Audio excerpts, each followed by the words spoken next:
আজ আমি আছি হাওয়ার্ড বিচের এই শান্ত নদীর পাশে। নিউ ইয়র্কের ব্যস্ত জীবনের মাঝেও এমন কিছু জায়গা আছে যেখানে এলে মনটা একটু থেমে যায়। আর পানির মধ্যে একটা অদ্ভুত শান্তি আছে। ঢেউয়ের শব্দ, হালকা বাতাস, সব মিলিয়ে যেন মনকে একটু ধীর করে দেয়।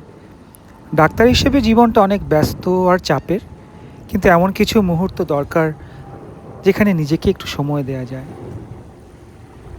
এই নদীটা অনেক কিছু দেখেছে, সময় বদলেছে, মানুষ এসেছে গেছে, কিন্তু নদীটা নিজের মতো করে বয়ে চলেছে, শান্ত, নিরবচ্ছিন্ন। আমাদের দেশে একটা বাদ্যযন্ত্র আছে, দোতারা। খুব সহজ, কিন্তু তার সুরে একটা গভীর অনুভূতি আছে। আজ এখানে বসে আমি সেই অনুভূতিটা উকুলেলেতে তুলে ধরার চেষ্টা করব। কখনো কখনো একটু সুর আর একটা শান্ত জায়গায় যথেষ্ট।